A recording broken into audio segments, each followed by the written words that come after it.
Welcome to another Sunday Superversive live stream. I am your host, Benjamin Wheeler, and I want to thank you for joining us today as we unsettle the mysteries of the word world, as we squeamishly dive deep into the seldom spoken of mysteries which only the deepest internet deep lore memers can get their hands on. And I want to thank Anthony, you for please. joining us today as Or is we that me? unsettle the mysteries It's of the me. word It's me for world once. as we There we go. What? What are you asking? I'm Nothing. confused. Nothing. I forgot I had the stream open. I forgot I had the stream open. I'm keep on trying to get What this. were you asking? I had the stream open. I keep on trying to get this new JFIF file to work on my computer, and of course, Twitter just has to be special little boys, and not let it work with uh,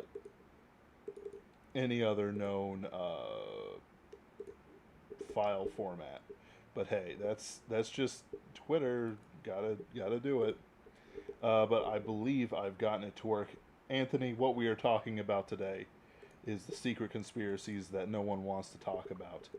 The terrible realities that eke out a living beyond the realm of sanity and the realm of good taste and sense and logic and reason. Anthony, today we are going to talk This about, is the. yes, the thing I sent you, the thing I randomly sent you a couple hours ago Go ahead. and told you to look at and read. Yes. Yes. Uh, Hmm? so this is a file that is too hot for Q. It is too hot. Q won't Q talk doesn't. about Q this. would never. That's because Q was in on it, obviously. Of course. He's somewhere in the yellow section. of course, he's somewhere in the yellow section. Uh, by the way, have you considered if there is a way to uh, convert your file from what do they call it, GIF Oh, I did that already. to a JPEG? Yeah, we're good. I just gave up trying to make the system work.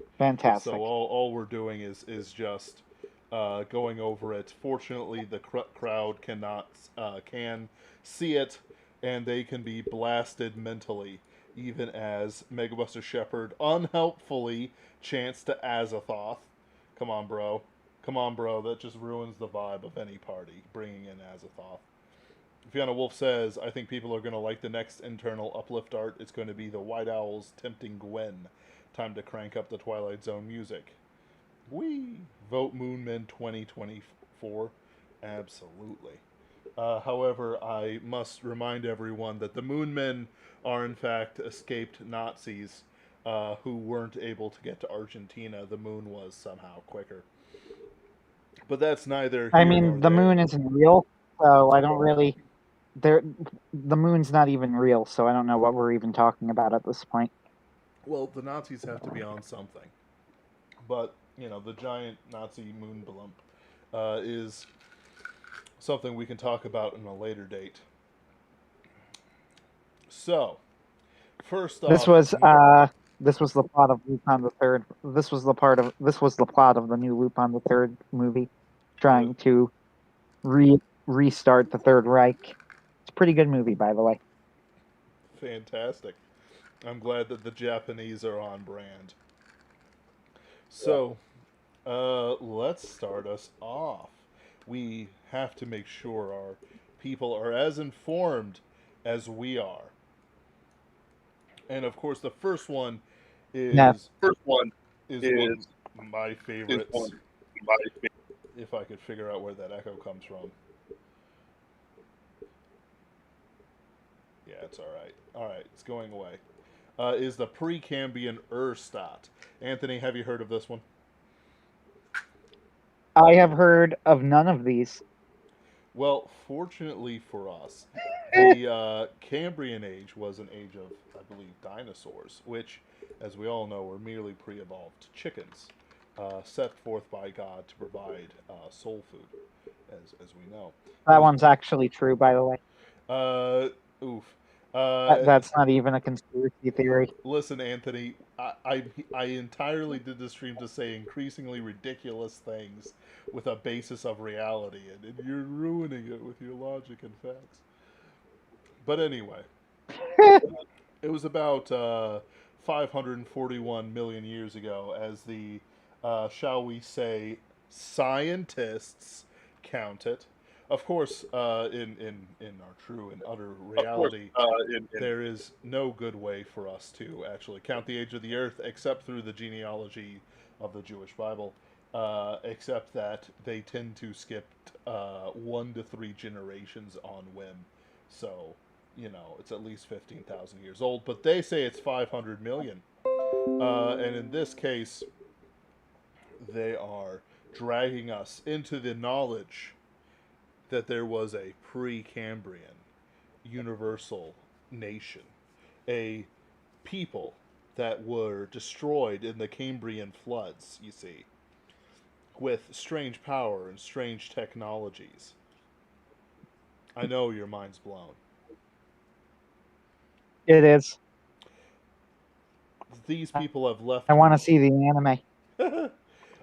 These people have left marks on our civilization, even as humans ate the shellfish soul food that was the Cambrian expansion, and all the weird fish things that honestly should have never left the sea from whence they came. Because once the fish got on the sea, it led to legs and people, and then anime. That's right. The Cambrian something something led to anime. Anyway, universal people destroyed by the flood that led to the Cambrian era, and, well, quite frankly, we barely see any of their marks today. I wish I could speak more on them, but they didn't have writing. What are your thoughts on this one, Anthony? I mean, it all sounds plausible, so where are we getting to? What I want to know is when we're getting to the weird stuff. You're right. Okay, fine. I just like these words together. As we all. Tulpa genocide. The Tulpa genocide. Tell me about that, Anthony. I know absolutely nothing. Well, this is really something that you'll only ever fully understand if you know the history of the Tulpa tribe. The Tulpa tribe is somewhere in between the Precambrian Age and the Cretaceous era. So, as everybody knows, the Homo sapiens species was not the first species. There was Homo neanderthalis, Homo erectus, which I'm pretty sure Simpsons has already made a joke about. Yes, of course. Or at least Futurama. Probably Futurama. And various other Homo species, but no Homo. Anyway, the Vulpa were one of these species. Now, you would think that they were wiped out by the Homo sapiens, who then took over, but this is not true. They were actually wiped out by the Neanderthals. So the Vulpa-Neanderthal War is well attested in the secret histories. Yes. The people Vatican think that secret Homo histories sapiens that you roll over my head, that you won't let me see, but you tell me are totally true, bro. Tease. If you just cross the Tiber, you could see them all. No. Why do you think there is a seal of confession? By the way, this is a later theory. Why do you think there is a seal of confession? What do you think the priests are hiding? Is it you really think it's because Farmer Joe's having an affair with the milkmaid? I mean, no, of course not. Wow. Don't be naive. Wow. Okay. Anyway, the Vulpa Wars. So, it all started when the Vulpa people stole the first chicken. It was still half dinosaur at this point. So, it was very valuable. The Neanderthals, naturally, everybody thinks that Homo sapiens are the bad guys here, and that we hunted, and that we were more warlike, and we hunted out the Neanderthals that eventually led to their doom. No, what actually happened is that after conquering the Vulpa peoples, they stole their technology and had already started on their path to world domination. The Homo sapiens were the plucky upstarts. These, of course, again, are well-attested facts. We have several books on the subjects written in both the Neanderthal and Volpa languages. Yep. You might know them as Greek and Romanian. I always knew the Greeks were So, Neanderthals. the Roman. Oh, no. Don't be ridiculous. The Greek is the Volpa. Oh, my bad. Romanian's I'm Neanderthal. sorry. I'm sorry. Yes, of course. Keep going. Anyway, so all of these examples of ancient technologies are absolutely true, but it had nothing to do with aliens. It was the Volpa people who were then wiped out by the Neanderthals, who used them to nearly take over the Earth until the Homo sapiens resistance rose up and destroyed them. And of course, this The atomic bomb was just a recreation of Volpa technology. Oh, absolutely. This leads into the Vedic ICBMs. They were just Volpa technology used by the blue-skinned god class of the Indian caste system. But that's its own stream. It is. Let's see. Now, Hmm? I've been interested in vestigial skin for a long time. Listen, the idea of vestigial skin is honestly, I don't even think it should be classified as a conspiracy because really it's so obvious. So here's a question for you, Ben. Have you ever noticed skin creams ever actually, especially those anti-aging garbage, do they actually do anything? Never. I get older by the day, no No, matter how much no. I drink. Exactly. Megabuster Shepherd says Cro-Magnon, more like Cro-Magnon, more like Cro-Magnum. As Ben has said, Pro-Magnum. Fiona Wolf says by the power of coffee. This is true. I am actually a being made of pure coffee. People don't seem to realize this, but somehow they never question the fact that this is all I ever drink. Right. Yeah, Anyway, I've never I'm heard sorry. of Where you were even we? drinking Skin is water. vestigial. Right. And I was saying that chugging the skin Well, cream there only was makes me get there was older. the giant jug of water. Yeah, there was a giant jug of water. But anyway, this is because skin is not a necessary part of the body, obviously. You Right. could cut off your hair, you could cut off your skin. The only reason that we bleed when our skin is cut off is because we're not doing it right. You need to cut around the veins. Right, exactly. Now, if this sounds ridiculous to you, we have known this for decades. How do you think surgeons work? And yet somehow people are still sold on the importance of skincare products, as if skin is something that matters. You don't need skin. It's purely aesthetic. And frankly, it's probably not even a very important aesthetic. And let's be real, people don't die from losing their skin. They die when the veins are cut and the blood falls out. Exactly. If you just cut around the veins, it's not that hard. As if we don't have the knowledge of this. You've all seen anatomy charts. We know exactly where every vein, artery, capillary is in the entire body. And yet somehow people still pretend as if the skin is the important thing. We lose skin all the time. That's how it is. Just total nonsense. I don't even think this should count as a conspiracy theory. It's just a fact. Right.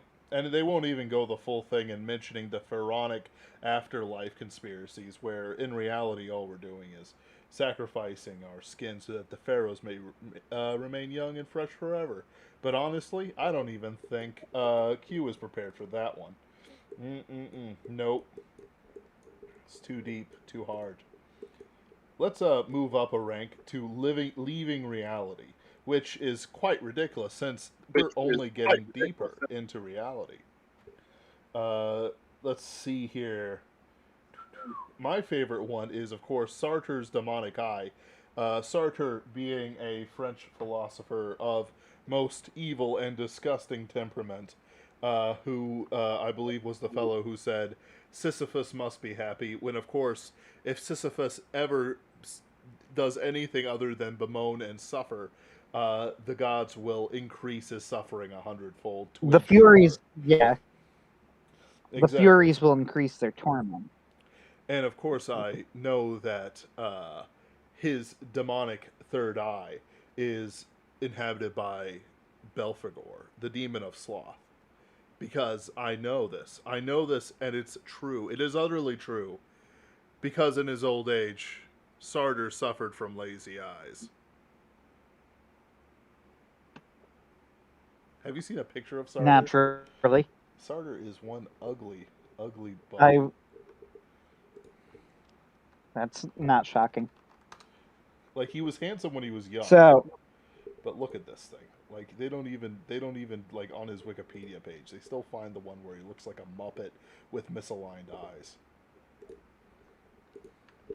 I'm linking it to you. I'm linking. All right, I'm looking up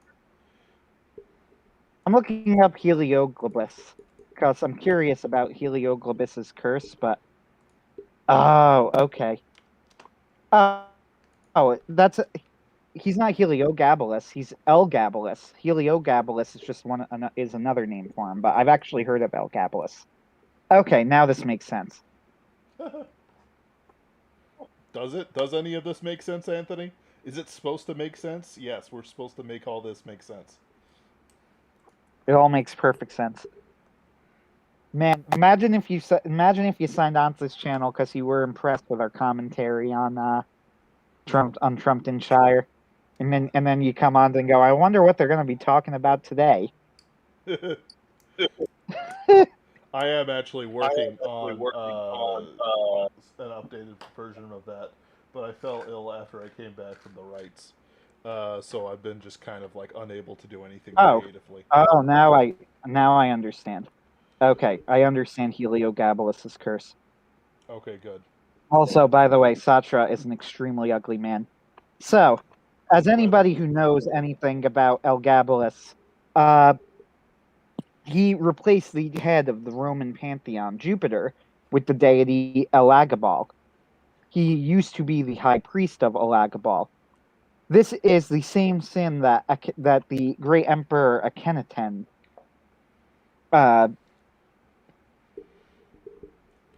the great pharaoh, my mistake. The great pharaoh Akhenaten made with the Egyptian empire.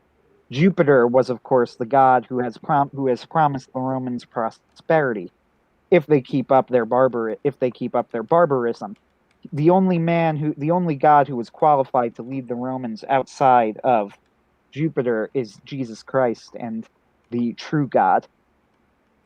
Yep. So by going to Elagabal, he is the man who, of course, sealed the fate of the ultimate fate of the Western Roman Empire. It is worth noting that it is the Eastern Roman Empire that survived, for it is the Eastern Roman Empire that adopted Christianity. Yep. It is the same thing that Akhenaten did. The Egyptians, however, were able to overcome this by erasing the pharaoh Akhenaten from their histories almost completely. Their penance was deemed sufficient for the god Ra. Of course, again, this is by ancient standards. These were the gods that led these civilizations. They were the gods of those civilizations. Also, I'm reading the comments, and they are quite weird. Are they? Maybe if you were a Fiona Wolf scholar like Fiona Wolf is, you'd understand the depths and beauty of whatever they're talking about. I don't know. I love the chat, but you guys are great. Absolutely. It sounds like it was more of a general curse than an explicit like cool poem or anything like that, I guess. Well, no, the curse was that he switched their main god from Jupiter to Elagabal. It's the same thing that Akhenaten did. The difference between what the Romans did and what the Egyptians did is that the Egyptians recognized the magnitude of the mistake and immediately sought to erase Akhenaten from their history. So their civilization lasted for much longer. In fact, Egyptian civilization lasts for an incredibly long time. It was in many ways a debased and degenerate civilization of incest, but it was a civilization. The Roman civilization, on the other hand, was on borrowed time after this and only became saved for several thousand more years when Constantine converted the empire to Christianity. Remember, anybody who thinks that the Christianity ended the Roman Empire is a moron. Christianity saved the Roman Empire for about 1,000 or so extra years. Stop talking about real things in our conspiracy theory stream.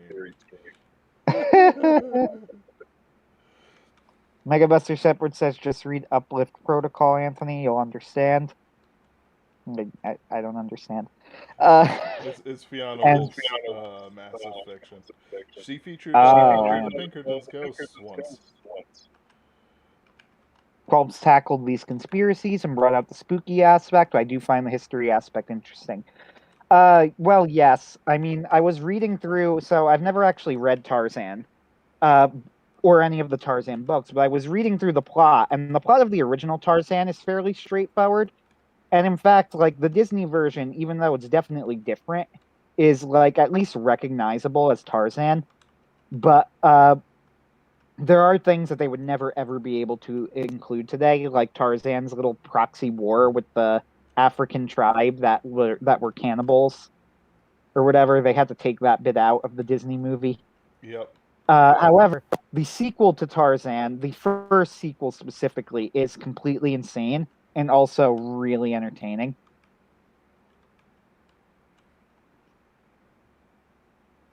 Tarzan Returns?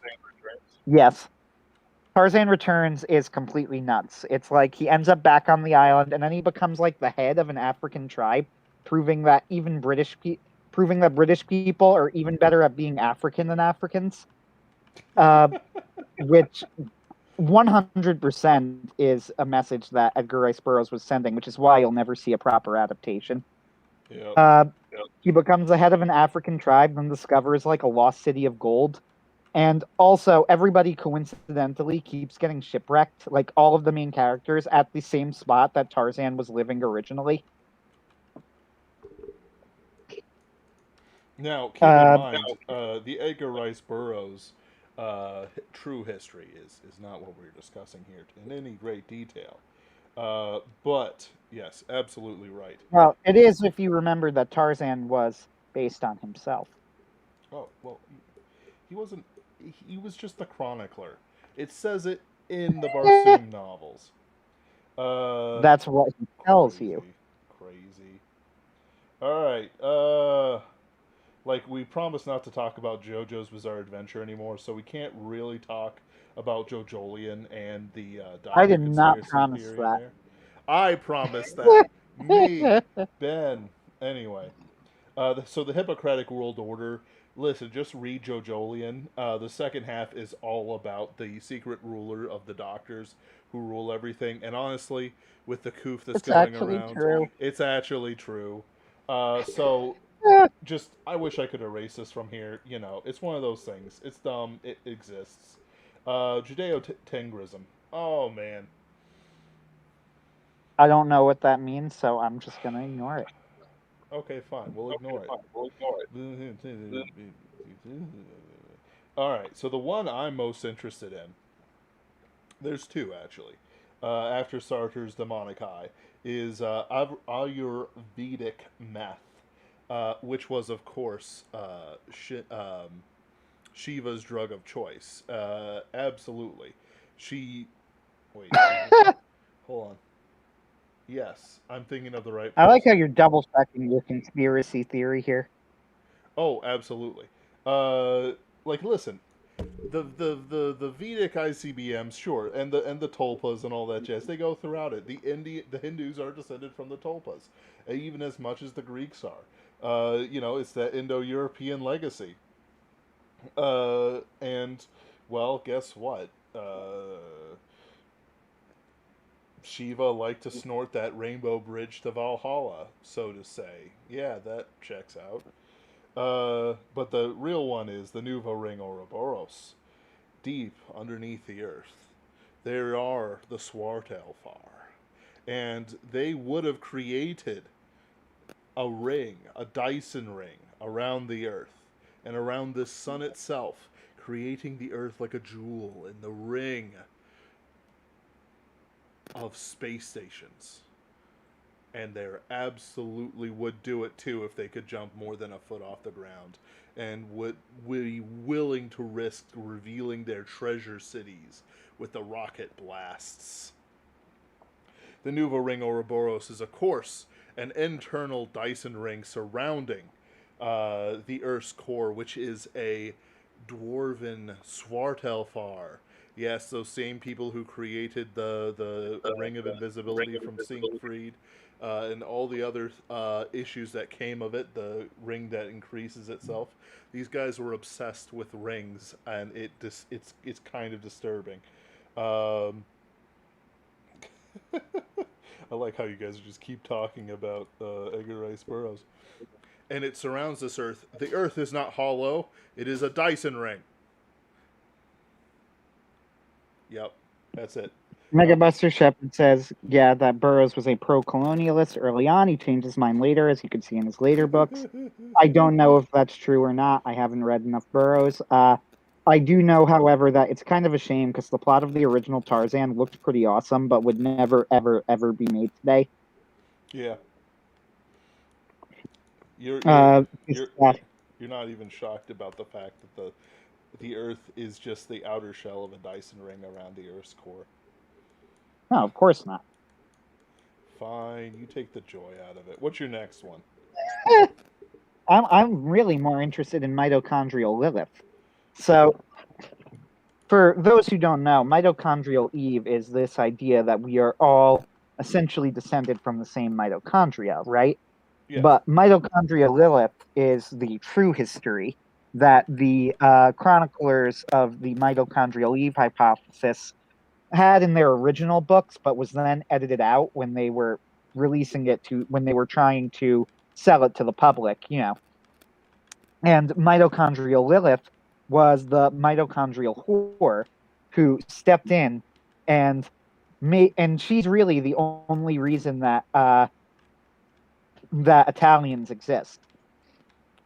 No. There would be no Italians without Mitochondrial Lilith. Amazing. That's the long story short. She was in the original, so when they originally presented the mitochondrial Eve theory, we have some evidence that she was there, and they talk about it in the mitochondrial Talmud. But in the mitochondrial Bible, we only get the mitochondrial Eve story. Right, as God intended. See, I actually think that this is a top tier joke, and just nobody's appreciating it. It's a shame.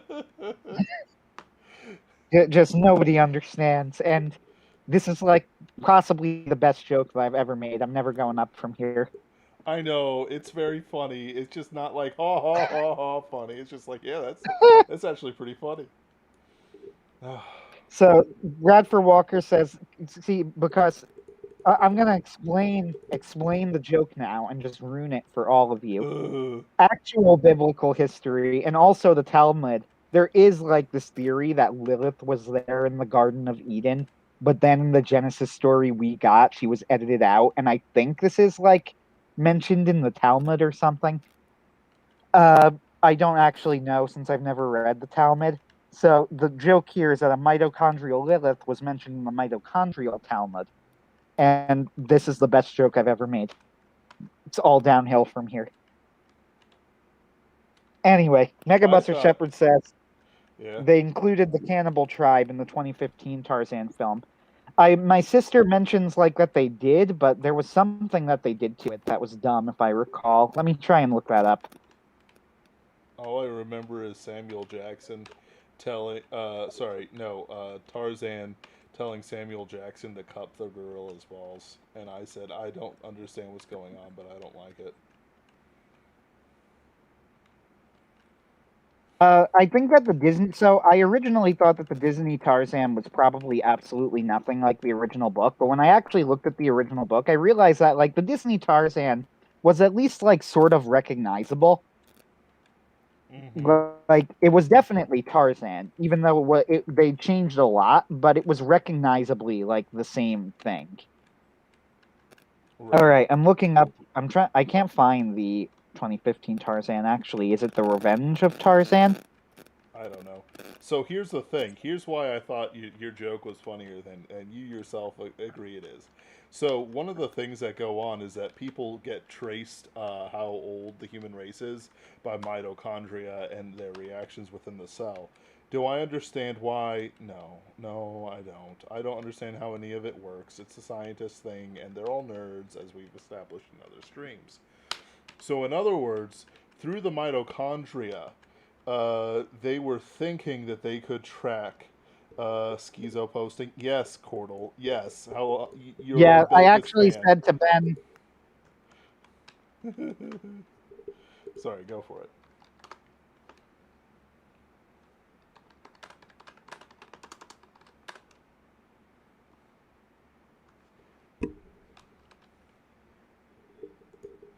Are you still there, Anthony? Did I lose him? He's gonna come all in a second. The reason why I think that the mitochondrial Eve joke was pretty funny was because I thought he was referencing, how we all come from one mother. And then with Lilith in the picture, it's like there's another one, and she was the breeder of the Italians. But it turns out, like, it's just not happening. Mega Buster Shepherd, you're fine. The chat would have been derailed anyway. Where'd he go?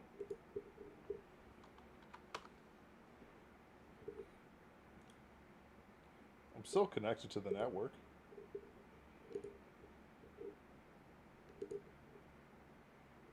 Yeah, no, internet's still connected up. Now I gotta look at Sarger's ugly ass face.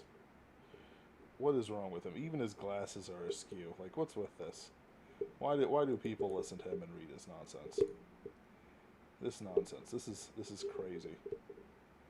Anyway, you there? You back?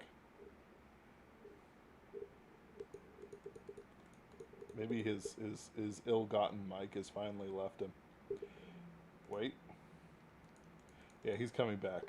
While he's gone, we'll skip up into... What is Tengrism anyway? Tengrism. There's too many conspiracies. I can't keep track anymore. Ancient ethnic Turco-Mongolic religion. That's just the Khazars.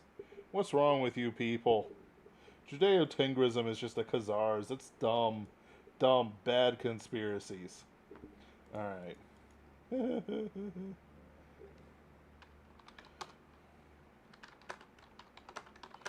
Bradford Walker says, sooner or later chat turns into a massive pile of thought train derailings. Yes, just like the streams. So while we're waiting for Anthony, I am going to tell you about the Stalingrad soul extraction plant. So, as we all know, that Stalin was a bastard. He was a bastard, he hated his own people, and he let them die absolutely. The Khazars were cool, and they were real. Oh yeah, I need to add him. You back? Hey, how's it going?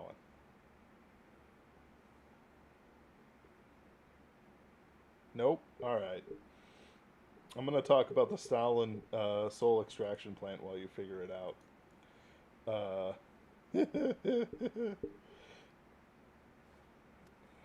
Wait, I hear something.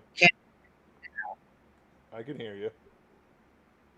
"Hey, okay, all right." I was trying to use the headphones I had in as my microphone. I think I don't know why, but I figured it out.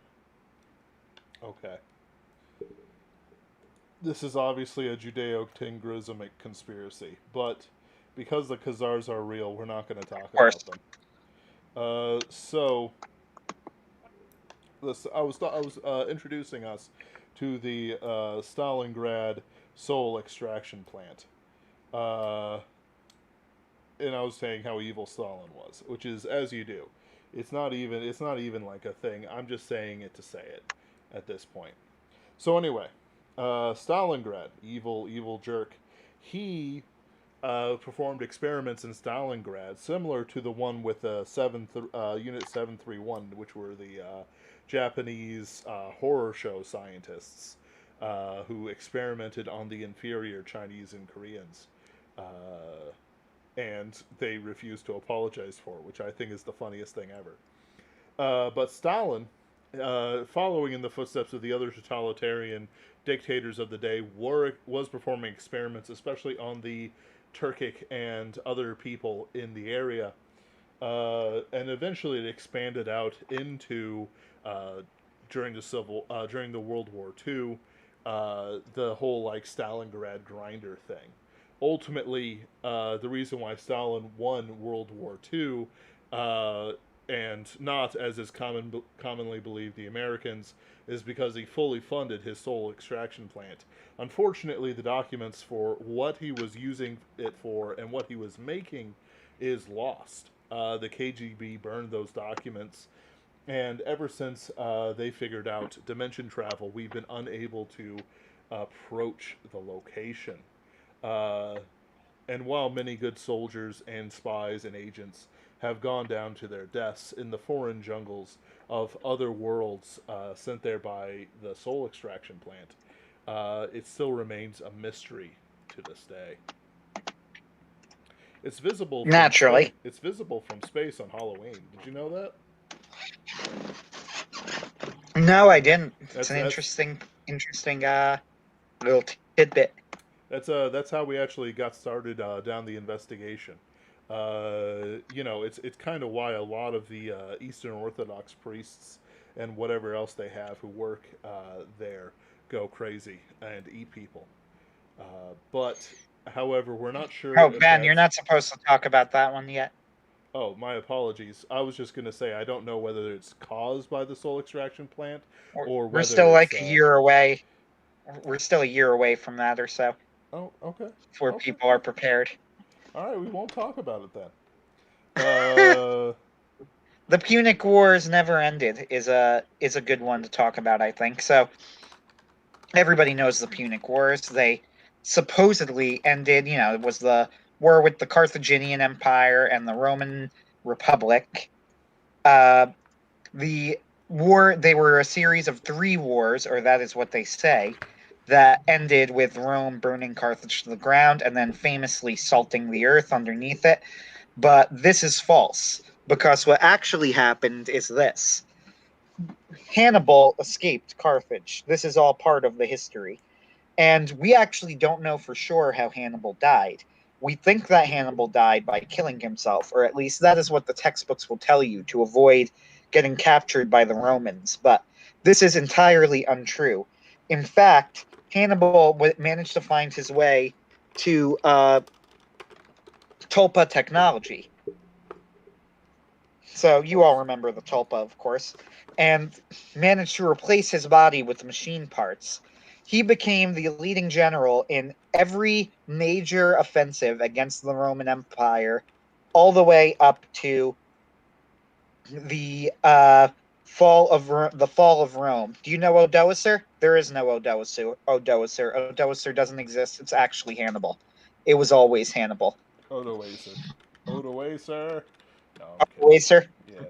I really don't know. Is it Odoacer? Odoacer. I have no clue.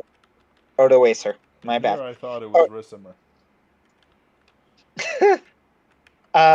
Point is that the Punic Wars never ended because Hannibal never stopped leading armies against Rome as Rome grew. And fun fact, Hannibal is still alive today. We're not sure as who, though. Could be anyone. My theory is Trump, but can't prove it. See, I Obviously. always thought that he would be one of those guys who's like any successor to Rome as well. But who knows these days? Who knows? America is one of the successors to Rome. You're right. He's right. He's absolutely right. Of course, again, this is just the theory of film, but no. Right. The point is that the Punic Wars never ended. Rome has always had strong opponents throughout its entire history, and those strong opponents were always Hannibal. Yep, Hannibal or Hannibal led. Let's be real. He did work for the Greeks and a few other peoples, but that's not what we're really discussing today. Fun fact, you're right. You did say the Tulpas were Greek, therefore Hannibal working for the Greeks is perfectly reasonable. It follows through logically. I mean, that's how he replaced his body. Which, by the way, more evidence for the skin is vestigial theory. The skin was they don't have skin replacing technology, but they don't need it because skin's not important. Connectors. Yep, you're absolutely right. Uh, let's see here. Oh, you know why they use salt, right? Purification ritual for the multitudes of dead children and their ghosts, which powered the Punic war machines. Um, let's see here. The next one I'll talk about is prolapsed consciousness. Basically, we are we are not as whole as we want to be. There are, of course, introverts, those who have not prolapsed, and extroverts, those who talk about their ideas and bother the introverts to no end because they're just so dang friendly. Uh, as you might be shocked to discover, it's much like any other organ in our body. We do not want to be prolapsed. The We do not want to exert ourselves into the outside forces. Otherwise, it turns out we are eroded. Extroverts do not have the internal voice, as people have made much noise about recently. Um, they do not have. They are not NPCs. They're not pure NPCs like an introvert without much of a soul. But they come close, and they have many issues like that. To the point where their personality eventually erodes away, and by the time they're 80 years old, they are a husk, even if they live that long.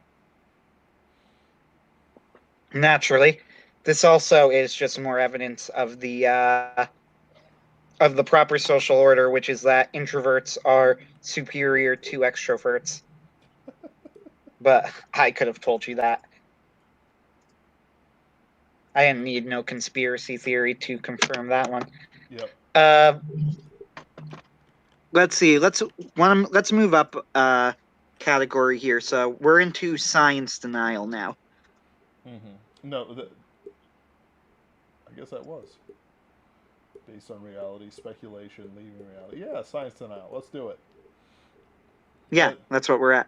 I, of course, have always been a strong proponent of bullying scientists whenever possible. Of course. It's the only moral thing to do. Now, So, the common man. I'm trying to read. Oh, yeah, World Trade Center Yggdrasil. That's a pretty good one. So, has anybody noticed, and I'm sure you all have, of course, anybody who was born before 2001 or has any memories of pre-2001 knows that the world changed in a fundamental way post-2001. It became a lot more paranoid. Intelligence agencies became a lot more prominent. And this despite the fact that the World Trade Center attacks were numerically and perhaps even historically not really that big. I know that that's a dangerous thing to say. Or you might think that if you just ran the numbers, but you would be wrong because the World Trade Center was actually where Yggdrasil was located. They knew exactly what they were doing. That was the goal all along. And the reason that the intelligence agencies had to pop up is because it released a lot of unclean spirits and demons into the world. Now, you might think, oh, so we released the intelligence agencies onto them. No, they took control of the intelligence agencies. You got it backwards. Intelligence agencies are not your friends. They are not the good guys. Luckily, the Pinkertons ghosts are here to help, so we'll be fine. But thankfully, oh wait, no, we're not at the Pinkertons ghost theory yet. My bad. Oh yeah, no. Theory number 3, Pinkerton's ghost. Yeah, new theory. Pinkerton's ghost is real, and we're just chronicling the stories.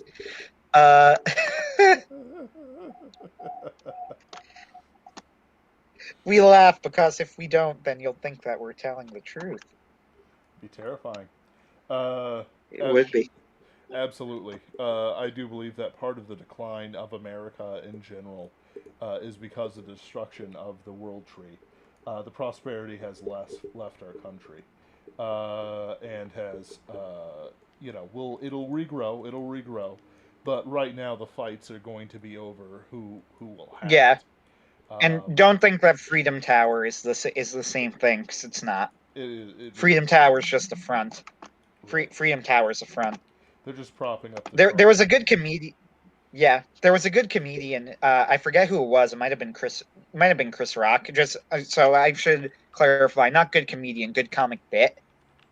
Might have been Chris Rock who said it. I don't remember, but basically he goes, like they're advertising that the Freedom Tower is much safer than the World Trade Center. That they'll be able to take a plane crash much better. And he goes, "What can it do? Duck?" And he's not wrong. He's like, "How could you possibly feel safe in this building?" So, by the way, this is low key. I actually I don't really have a fear of heights. I can go high places and it not bother me, but I really don't like tall buildings. And that's kind of why, because they're just strike me as being incredibly vulnerable. Yes, the But typical that's millennial another story. reaction. Remember, most of the. Baghdad Battery, electroshock therapy. I mean, yes. Oh, yeah, that one? That's not even a real thing. We do have a request from Megabuster Shepard to talk about the Menong Jungle. Menongs Jungle exists in Laos. So, unfortunately, this is kind of a pedestrian one. There is a mythical jungle named the Menong Jungle. And you see it sometimes if you read the old pulp adventure stories, because back then, places like Mu, Lemuria, Hyperborea were allowed to be known and used in art by people. I think the last major work of art featuring Atlantis, excuse me, Atlantis is different. But the last piece of art featuring something called Atlantis that was actually High Brazil was Atlantis the Lost Empire. They weren't even allowed to use the name High Brazil. So they just called it Atlantis, even though uh, they were clearly High Yeah, Brazilians. Atlantis the Lost Empire was a documentary, and Mole was, yes, and Mole was the key to all of it. Absolutely. Anytime you see a movie with a Frenchman in it, you know it's real life. Um, Especially if they do Oh, the did you accent just right. Hmm? Did you expect me to add more to that sentence? Because there's nothing more. Mole was the key to all of it. Oh yeah, no, I was adding to it. I was saying how a French accent is the marker of a real documentary. Anyway, so Menongs Jungle is in the similar situation. The problem is that it was obscure even before then. Like maybe you'd hear about it, but in reality, it was supposed to be somewhere. I think in Borneo. I want to say Borneo. Don't quote me on that. But really, it's supposed to be in Laos. The problem is that it's not as important as Mu or Lemuria or Hyperborea or Atlantis even. Even though that's basically a tourist theme park these days. Bradford Walker says, "Why do these there's no shadow elites ruling the world normie debunk attempts always come off as a humiliation ritual than sincere debunk attempt?" Because, all right, I can explain this one, and this is serious. Like, the joke is over for a second. Because we refuse to bow, we do not have to grovel at their feet and go, "Oh, your lies are true, master." We don't have to do that. They have to. They have to. If they do not praise Satan or Shadow Elites or some old businessman who sold his own relatives to the Nazis for their Nazi gold, which is true. It's not a conspiracy. He admitted it in a interview in the 1990s. Soros cough. Uh, Thanks, Ben. I didn't know that. You're welcome. They have to humiliate themselves and prostrate them before whoever's the emperor is. They have to prostrate themselves before him and say the lies are truth. if we don't say the lies are truth, we're not a part of it. Jokes aside, they absolutely hate being laughed at, and which is what we're doing right now in a sort of like low key sense. No, where'd it go? Come back, image. Okay, good. So, so yeah, that's where it comes down to, and now we'll go back to it. Yeah, so Menongs Jungle, Laos. Yeah, I mean the problem with Laos is that the communists tried to burn it out, and they were pretty successful. Like it's one of those things that's just really a sad story. Um, let's see here. Oh, right, and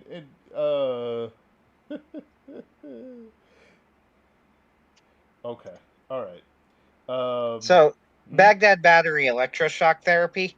Yep. I think that's a good one to talk about because, once again, this is another one that's really more simple than people think. But so, Baghdad batteries are if you ever watch Mythbusters, I think they might have done something on this. Basically, it's a kind of ghetto battery that you could create with basic materials, if I'm remembering it correctly. Yep. I think I am.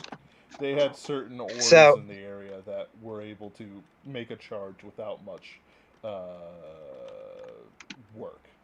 yep. So, Baghdad battery electroshock therapy is simply that they learned in the war that that electroshock therapy done with Baghdad battery is shockingly effective to the point that it can cure cancer and it can reverse brain injuries. Uh, Obviously, Big Pharma does not want you to know. Now, you could try doing this on your own, but I would not recommend it because you need to very carefully calibrate the electronics, the electric surge, and if you're off by even a little bit, then you die. Yep. But the flip side of this is that if you get it right, you cure cancer, you reverse brain injuries, uh, you bring the dead back to life. That happened a couple of times in the reports. Never well. Never It's only well. the No. I think that might be the main reason that the governments don't want this released because they're worried about the zombie apocalypse. But really, it's Big Pharma that's driving that one.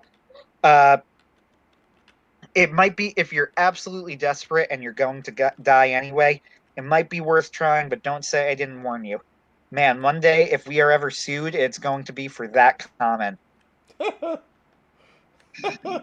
Uh, Not even. Not. I just made the anyway, comment that Simon and Garfunkel are dog whistling. It just. I don't know.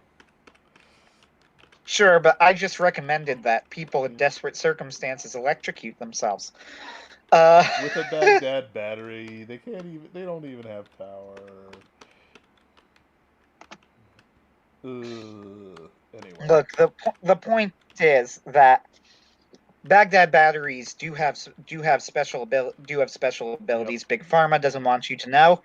Uh, they like having people sick so that they can sell you the cure. You see that meme all the time. The meme is correct. Yep. Baghdad Let's see. batteries, leeching, bloodletting, vivisection,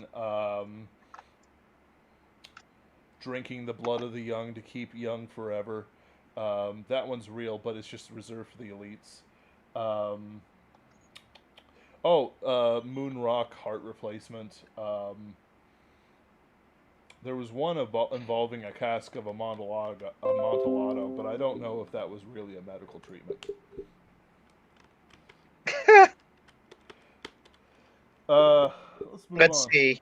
Agent Orange homeopathy. Yeah, that's an easy one. When we dropped Agent Orange on Vietnam, we were actually trying to help the country. Yep. Uh, so Malaria as it turned infection. out, things went horribly wrong, but It was a misunderstanding. really had nothing to do with the. Really had nothing to do with.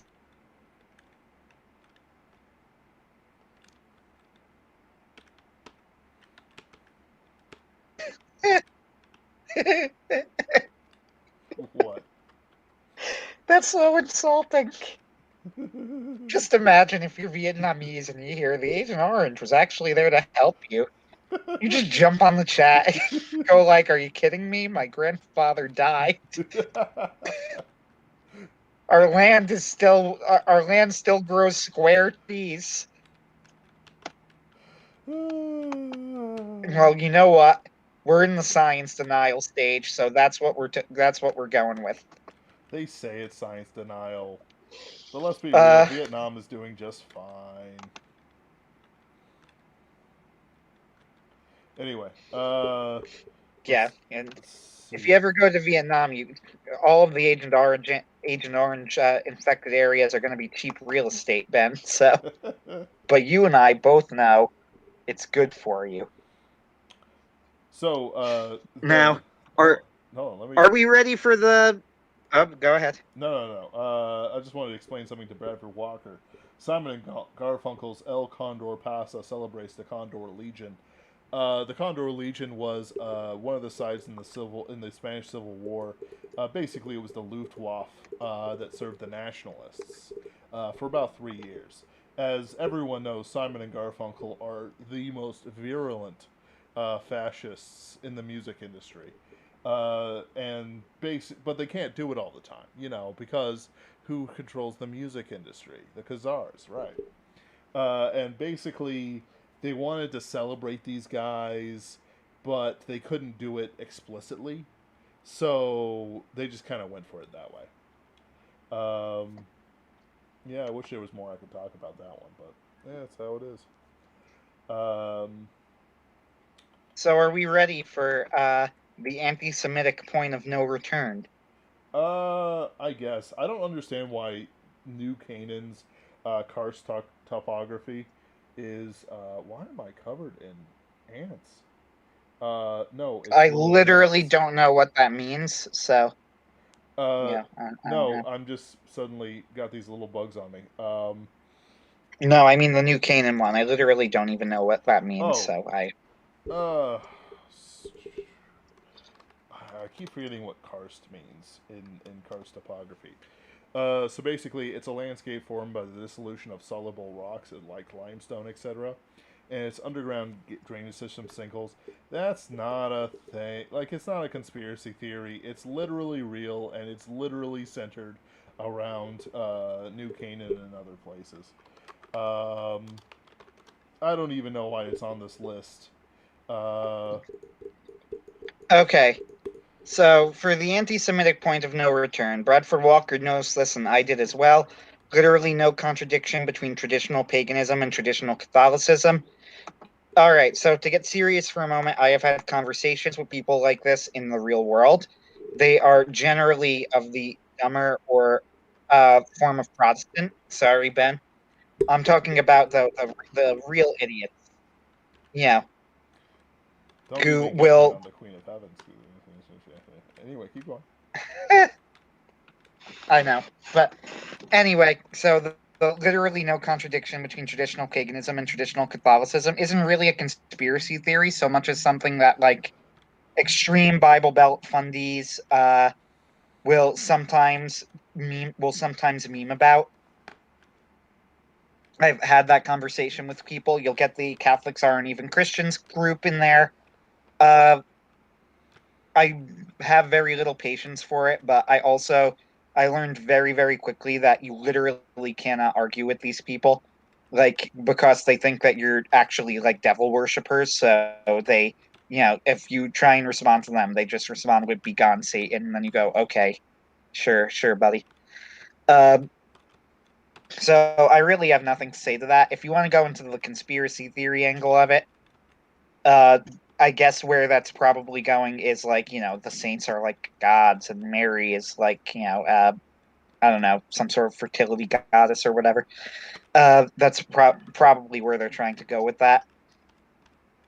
I I mean, I don't really find it funny or not funny. It's not that I'm even really that offended by it. It's just like really really dumb. I mean, I guess there are people who believe it. Yeah, Megabuster Shepard says funny to me. I don't even own a toga. Uh, true. Why not? Why don't you own a toga, Mega Master Shepherd? Because we don't live on a college campus. Oh, okay. Let's see here.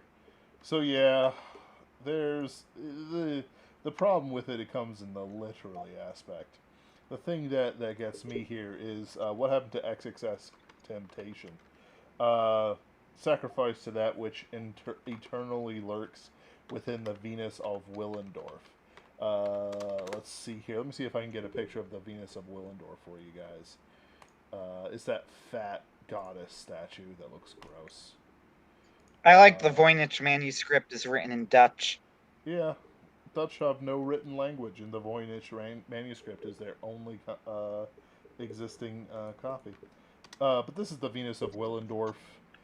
As you can tell by the name, it came from someplace in Germany. Willendorf, perhaps, but that would assume, completely agreeing to this stuff. And I just don't. I believe it is a tchotchke from a Mayan gift shop outside of Tenochtitlan. But that's just me.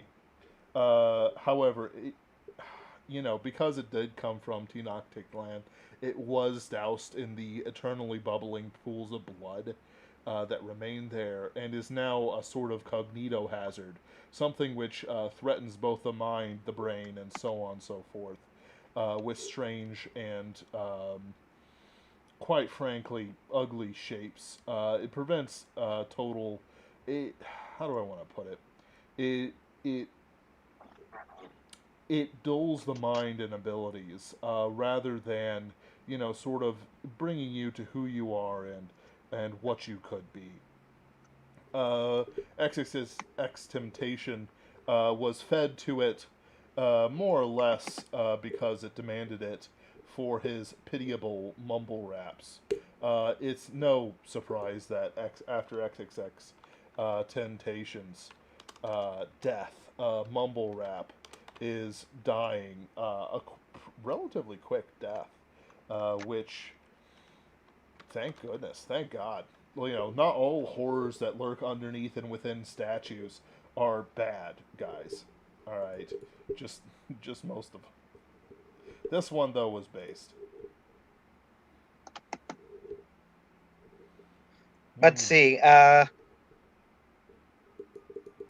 Specific heat of water depends on your height. This is true. Water boils slower for tall people. No, it doesn't. It boils faster because we're in thinner atmosphere. I'll allow it. This is based on real science.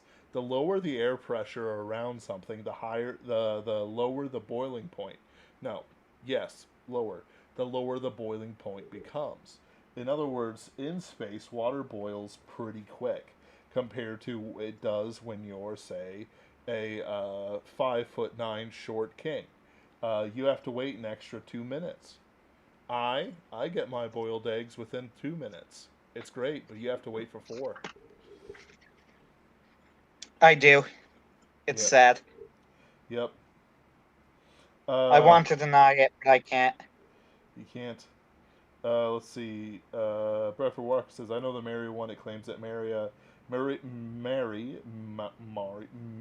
I can do this. Mary is really ISIS. So Marianism is a heresy or proves Christianity a fraud. Ashtaroth, I thought.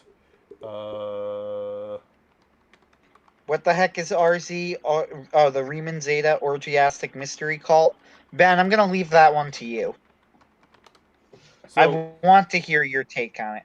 See, VWX says the stove is the same height, heretic. Yeah, but you need to lift the wire higher to drink it. This is not hard. Anyway. No, and you're missing out. A watched pot never boils. I'm watching from a higher height. That's what matters. It's not about the science. It's about the observation of the science. And a 6'3" scientist is going to observe it faster than a short 5'3" who claims he's 6'1" on his dating profile.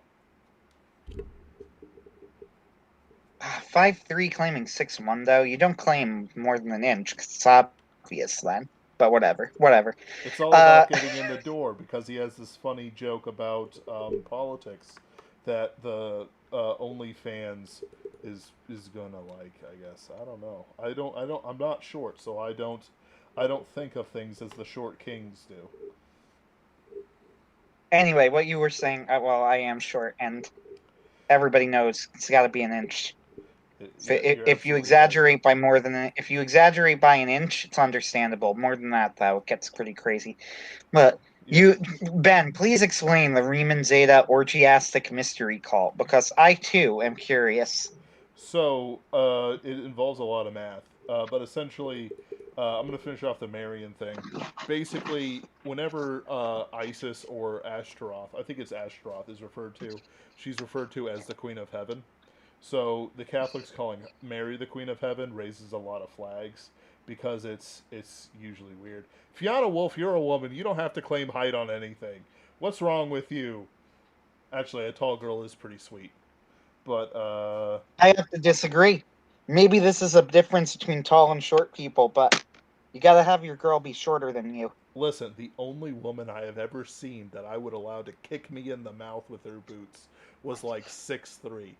It was fantastic. She was dressed up like an Imperial officer from Star Wars. Amazing. 10 out of 10 woman. Oh, 6'3" without her boots. Fantastic.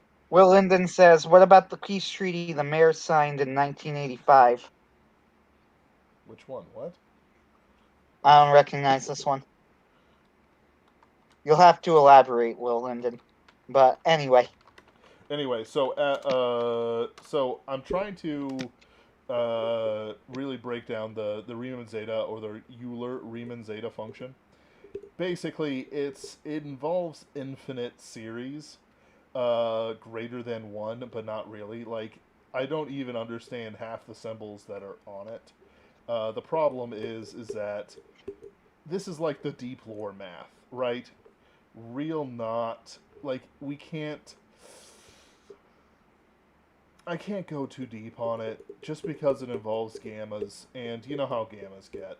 But essentially, they're trying to explain about how, in reality, they're not incels. Like it's a way for an incel to say that yeah, I've been a part of an orgy or that I've been a part of a sex party. So you've got these infinite sets, right? And of course, they all lead to something, which is this person. Then what you get is these weird, like parabola mathematical formulas and stuff like that. Especially when you get to the trivial zeros, and I just can't break it down very easily because it involves moon logic and like denying reality and making stuff up. But essentially, they're trying to explain that yeah they've totally had sex. You just don't know her. She's in another town. Yeah, I wish I could. I wish I know you're shocked. I'm shocked too. But yeah, so essentially, they believe that once the human race evolves enough and has enough people in it, they'll basically having sex parties at all times, and eventually they'll be invited to one. Unfortunately, it's invalidated by the boomer hypothesis, which says that the boomers are the most degenerate generation that has existed in memory, living memory, even when they were born. So, like, once the boomers die away, it's not going to be a thing anymore. That's it. That's all it is. The mayors of Rome and Tunis signed a peace treaty that announced the Punic War was finally over. Yeah, the mayors have no power. The mayors have no power. And besides that, Tunis, they're not even the same people. The Arabians displaced the Romans, and the Berbers displaced all of everyone a long time ago. Oh yeah, it goes something like the um, the Phoenicians, which founded Carthage, then they were replaced by the Romans and the Numidians, and then they were replaced by the Vandals and the Berbers, and then they were replaced by the um, Arabians, and so on and so forth. And then the Africans migrated through the Sahara. Like it's they're not even the same people. the most recent war that Hannibal really kind of dove into was World War II. But that's a deep lore conversation. Like, it wasn't really about the whole like war thing at this point. It was just about, since it was Romans versus Romans, essentially, people descended from the Roman Empire. He was just trying to make people suffer. That's it. Well, at that point, though, it was also the Third Reich was explicitly trying to bring back the Roman Empire, and Hannibal can't stand for that. You're I think it's absolutely right. important that we don't think of Hannibal as a good guy so much as a man who is out for his own things. That he happened to fight on the side of the Allies was mere happenstance. Yep. Uh, Patton didn't he die in a car accident. Just saying. just saying. Anyway, Caesar hides in Agartha, waiting to renew his war with the surface. No, that's just nonsense. We only talk about legitimate theories here. Anyway, Ben. Yeah. Unfortunately, Caesar was killed by the senators. Shakespeare did a whole play on This it. is well documented. Well documented. Yeah. Now, if you ask me about Aurelian rather. Oh, he's still sleeping, waiting for the moment of greatest need for the Western civilization, where he, Arthur, and Kai Khosrow will burst forth, join with Frederick Barbarossa and the mythical Ice Queen of Sweden, and save the world. But that's neither here nor there. Bradford Walker, stupid cons theory. Attack on Titan is the ancestral memory of the antediluvian world and its domination by Nephilim. No, it's not stupid at all. I'm going no. Yeah, it's not stupid. It's perfectly plausible, but I'm gonna say probably didn't happen. Yep. Yeah, I wish the. Yep. Sadly, though. Here's a real. I think it's quite possible that the Nephilim were the Volpa. No.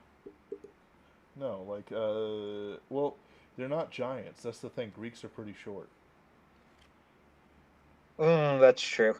Right, like, so here's the thing about it. Like, nobody really. So we say the Greeks are the ones traditionally held as the inheritors of the Volpa traditions, but really it was more Troy. That's the thing, and it's they dispersed among the Greeks, so that's not false at all. But like, how do I want to put it? Well, yeah, the Trojan War was the last major offensive against the Volpa.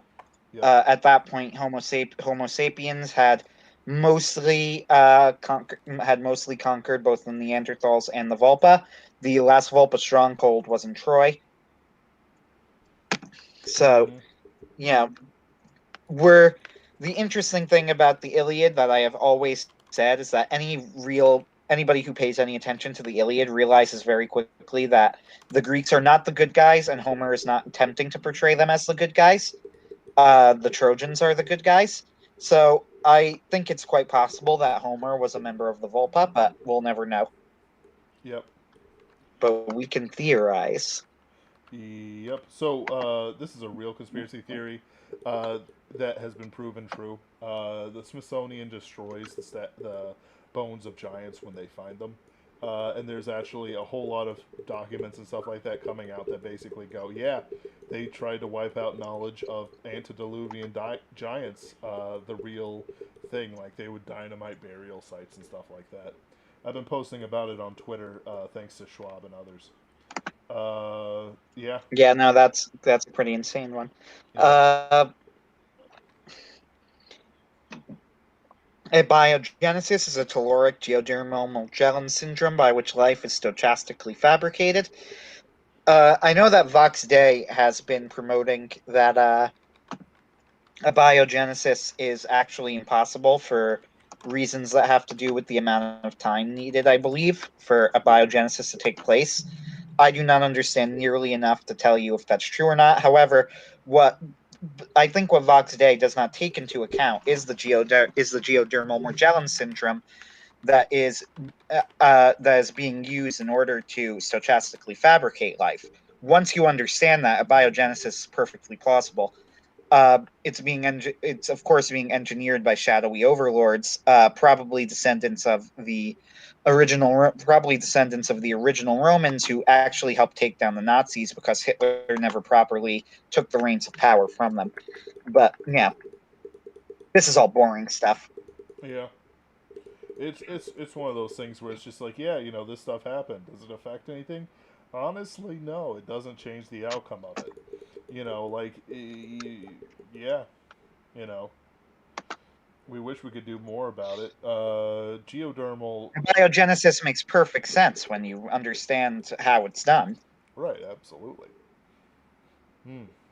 It's consciousness is just a delusion of some apes who are sitting around in their buildings, which they made to the sky. Uh, it can't, and it's entirely brought on by the magnetosphere. So just breaking it down, like telluric geodermal.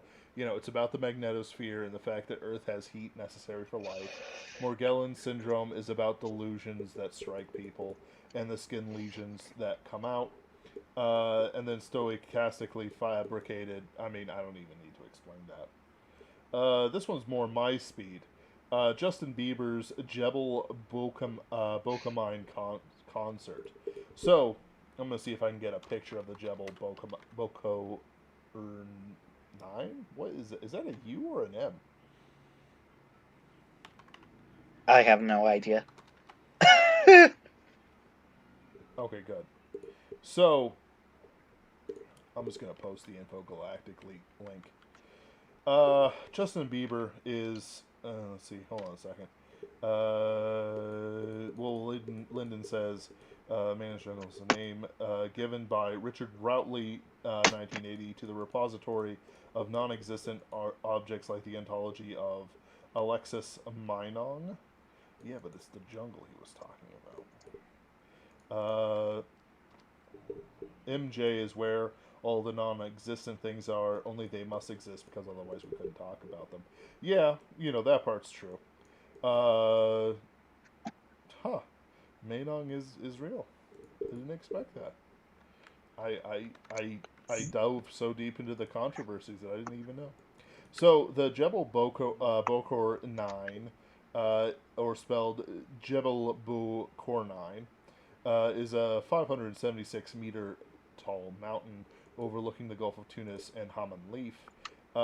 It's mostly Jurassic limestone. So, ever since I want to say, this is a long time, but basically, as long as this place has been civilized, the dinosaurs have been needed to, shall we say, sung to sleep. Basically, a performer must perform on top of the mountain and let the music flow over the mountain to keep the dinosaurs from waking up again. Partially, it's because of the conspiracy to keep these things hidden, but also, as part of the whole world order control system. They don't want you to know about the dinosaurs. They don't want you to know that the feathers are actually false and lies, that no dinosaur has ever had feathers, because that would be stupid. And all this other stuff. They don't want you to know the real things. But the problem with the Justin Bieber concert at Jebel Borkor 9 is that he made them very unhappy.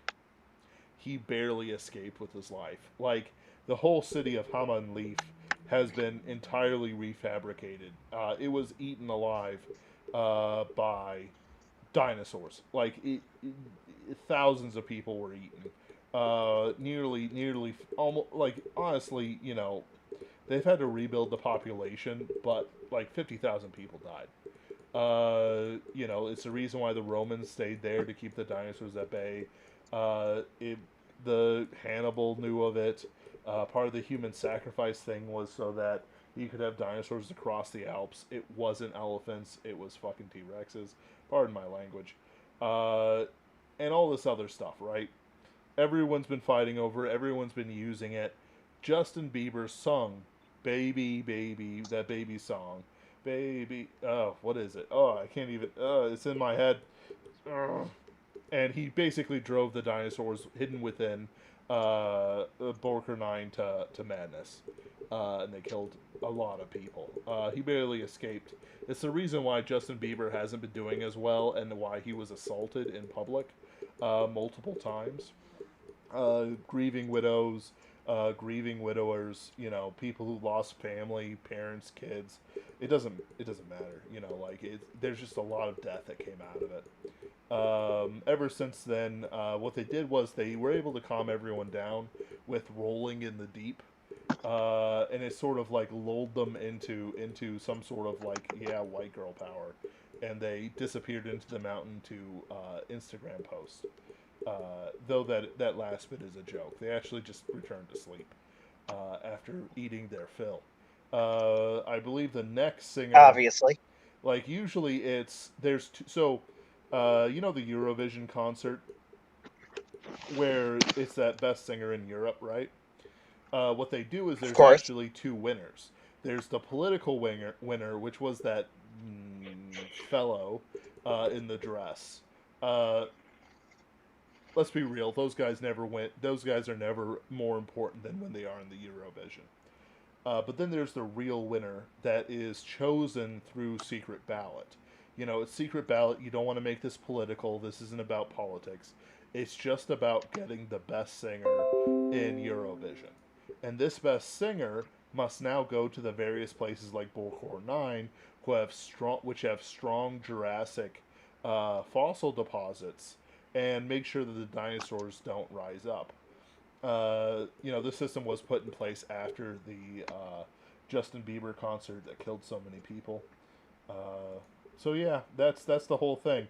It's not really this giant weird conspiracy theory. It's just that the system broke down because they chose a terrible singer, and Naturally. now they're much more careful with their systems.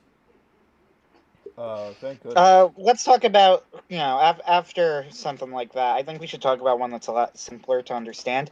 Vodo reprisals for Operation Uphold Democracy. So don't be fooled by that. If your first thought was, what the heck is Vodo?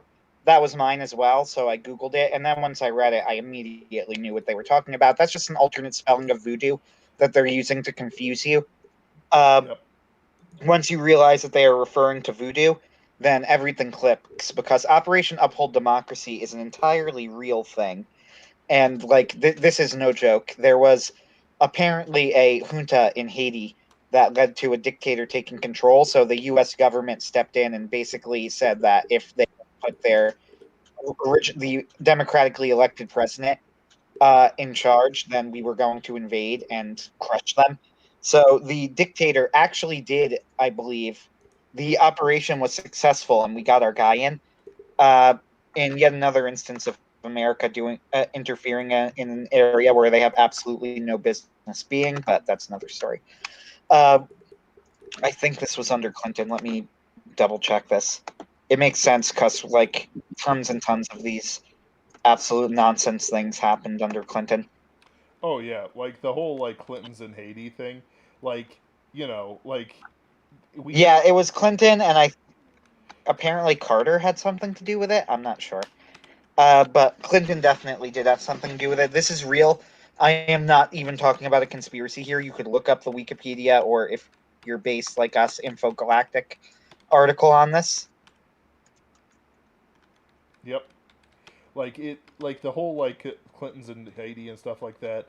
There's a lot of stuff about it, but the true things are as much the reactions to it as anything else, because it's like people trying to piece their lives back together, and that includes getting revenge, and you know sometimes you gotta summon some mystical demon spirits to get your way. Not that demons are mystical, you understand. Just saying that you summon them.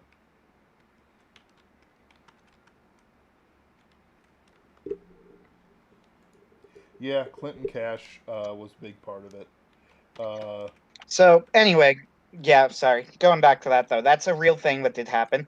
So voodoo reprisals is exactly what it sounds like. The dictator who was in charge had voodoo wizards and witches cast curses on the United States. I suspect that 9/11 had something to do with this.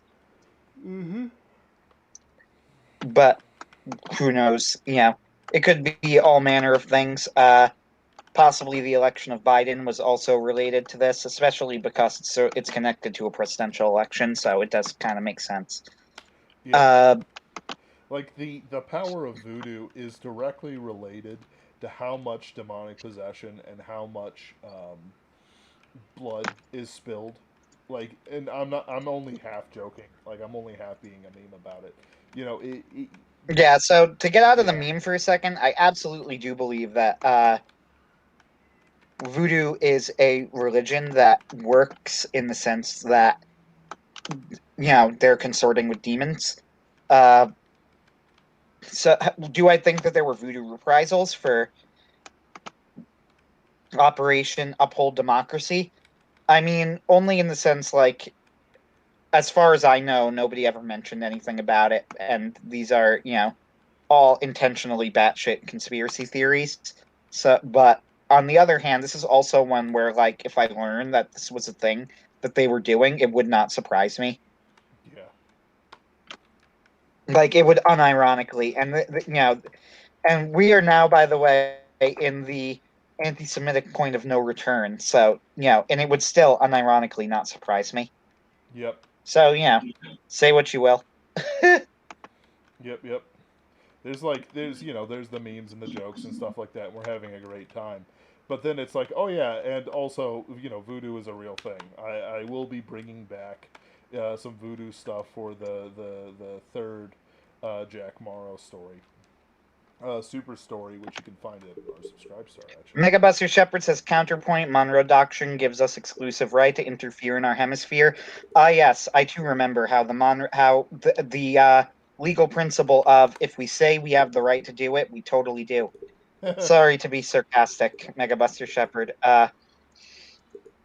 But yeah, no, I don't buy it. All the Monroe Doctrine opens us up to is issues. The Monroe Doctrine was a mistake. It was a total another mistake. Sure, he was trying to keep out like the Britain and stuff like that from it, but quite frankly, Well, so what happened with the Monroe Doctrine? Britain was on our side. What was going on here was that a bunch of revolutions had just happened in Latin America, and the royalty in Europe were getting antsy about it because this was like a sign, that the royalty was on the way out. As it turns out, it was. But so there was talk of the European nations going in and like reconquering the areas that they had previously that had previously broken free. America did not want this because we had good relations with these countries where we previously didn't with the European countries. And Britain didn't want this because they were having good business with them as well. So Britain made an offer to Monroe where they basically said, hey, why don't we make a joint statement? And Monroe said, yeah, you know what? I actually like that idea, but how about instead of a joint statement, we just make a statement and you back us up if you want to? Because it makes us look better if we do it that way. And Britain said, honestly, and Britain basically said, whatever, we don't care, dude. Satisfy your ego if you want to. So Monroe made the Monroe Doctrine, and Britain said, oh, by the way, I agree with that point of view, so we'll support them if they need it. Because at the time, Britain was still the greatest navy in the world. So it was important that Britain was on our side. This is all in completely real history, by the way. We are not even a little bit in conspiracy theory territory. This is like, if you look it up in a standard history book, this is what it says, which means it's quite possibly not true, but whatever. the Just Monroe by Doctrine. that. What is going on in your background? The point is, the Monroe Doctrine, at the time, it was because we wanted to maintain, good relationships with the newly formed democracies in Central and South America. With that said, what it ended up being used for, both at the time and later, was an excuse for America to intervene wherever they really wanted to. So, no, I don't think the Monroe Doctrine was a good thing. It was the beginning of America as an imperial power, and we are good Christian men, so we do not believe that that is the right way for any power to go. Yep. Christians are supposed to be peaceful people, and as Christians, we are peaceful people. Yep. So no, I don't think this was the right way to go. Megabuster Shepherd says, I mean, you guys still think the American Revolution was real. Don't make assumptions. Like, let's be real. Most I, Babylons, most fights and civil wars and stuff like that are just little Babylons breaking away from big Babylons. Like, it's not something to worry about. Part of the thing that I'm trying to wrestle with and how to say without being insulting is that just because something is going to fail, turn evil, and might lead a pedophile Satan cult through a pizza chain doesn't mean that you shouldn't try to create a godly nation on earth. It's about the creation of it. But the Monroe Doctrine, it's the public face of something that we don't understand. Like, memes or no memes, I cannot understand the Monroe Doctrine in the sense of its long-term effects, just because it keeps rendering evil. At no point has it ever really rendered good for America in any long-term, more than 20 years way. Right. So the Monroe Doctrine, at the time, the argument that you would make the Monroe Doctrine was moral was that we were just defending the newly formed democracies. We were saying, hey, we have power and they don't, so you're not allowed to bully them, right? Right. The problem is, and where I think the Monroe Doctrine goes wrong is that we didn't actually ask them if they wanted our help. And nor did we particularly care, because it had nothing to do with them. We didn't care about them. This wasn't for their benefit. It was for our benefit. And going into war is something that Christians should be trying to avoid doing. Not something that you should be, going out and beating your chest about. If the European countries want to go to war with those South American, Central American countries, that's one thing. And maybe it even is a good idea for us to ally with them in that case, because we wouldn't be starting it. But on the other hand, when we made the Monroe Doctrine, we weren't doing it out of the kindness of our hearts. And people who think they are, I'm going to nicely say here, are naive. Teddy Roosevelt famously said that the Spanish-American War, which was a splendid little war, which is frankly a terrible thing to say, honestly. I have no interest in defending comments like that, nor do I have interest in defending an attitude like that. Wars are places where people die. There's no such thing as a splendid little war. There's no such thing as a good little war. I know that this sounds kind of leftist in thinking, but I am not saying that there's no such thing as a necessary war. But war is a necessary evil at best. It is not something that we should be looking back on and going, well, that gave us something that we wanted and it worked out nicely. The beginnings of Imperial America are not something that I think we should be proud of. Yep. Again, I know that what we're talking, the way that I talk about this is kind of leftist in, or I guess if you don't think about it very much, it could sound leftist. And we're now beyond the conspiracy theory thing here.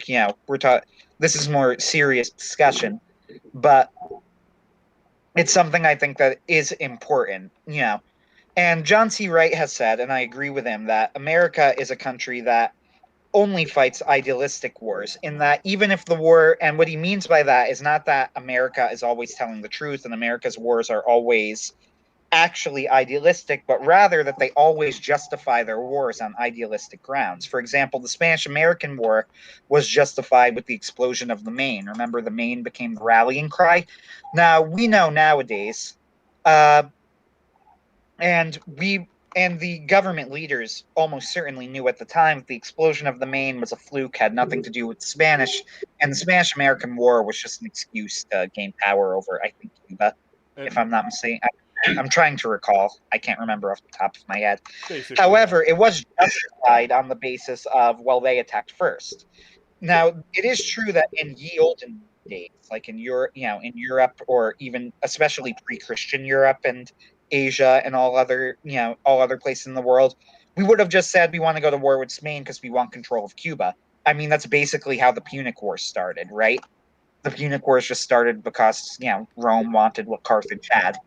And they didn't really feel the need to justify it beyond that. They just said, well, we want what you have, so we're going to kill them. But America needed to give a justification for it. So I am not saying that John C. Wright, when he says that America only fights idealistic wars, is wrong. However, I do think that you need to clarify that that is what you need to try and sell the American people on, but that is not how our leadership has been fighting since all the way back to the Spanish-American War. And Teddy Roosevelt is a deserved badass and a very interesting person, but as a Christian and I don't think that we could support comments about things like this is a splendid little war. Yep. And sure. Hold on. Go ahead. There's some sound issues. I can hear you fine. I don't know about me though. I'm always having sound issues. So. All right. So, yeah, basically, yeah. And the thing is that left-right has broken down quite a bit. Like, to be Christian and to follow ideal Christian beliefs, we have to kind of dance across and choose left or right based on what is Christian or not. Like the whole capitalism thing. Let's be real, the Bible tells us to be stewards of the earth, and all, like, nature preserves and old conservation efforts were all Republican, were all right-wing, but the lefties have taken over control of the voice for that. To be stewards of the earth, we can't dump pollution into the ocean, and so on and so forth. Like, that's not part of it. Another part of it is something like, medical care and life and stuff like that. At no point can we ever be pro-abortion. At no point can a Christian, willingly let old people die, for, just because, the algorithm, the AI, which some places have started to kind of go for, has said that they're, spending time and effort on them isn't that. Like, this isn't battlefield triage, right? Where you have, enough resources to heal 3 soldiers. So you have to heal the soldiers that are most likely to survive, and maybe you'll be able to at least comfort the guys who can't make it, whatever. But the goal is to heal as many people as possible, so on and so forth.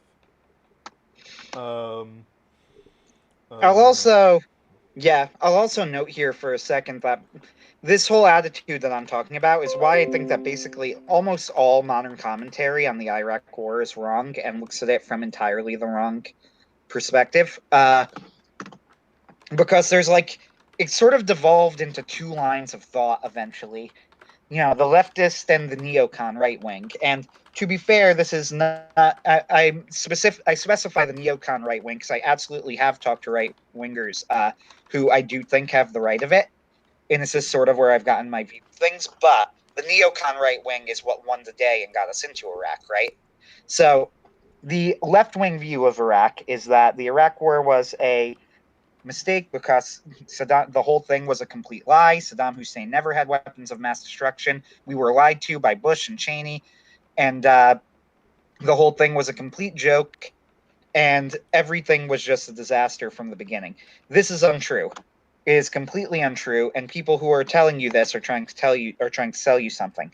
John C. Wright had an old post on his blog from a long time ago that I went through. He went through all of the justifications that America gave for getting involved in Iraq one by one, and concluded that every justification that America gave was true back and was believed at the time by both the UN and members of the U.S. government, and people only started denying it after the fact when things started going sour.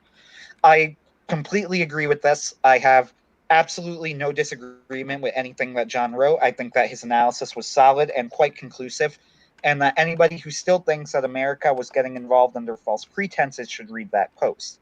However, the actual problem with Iraq, which I do think, by the way, that people like John have admitted and other right-wingers who I've talked to have admitted, is that it just wasn't our problem, and that we really didn't make anything better.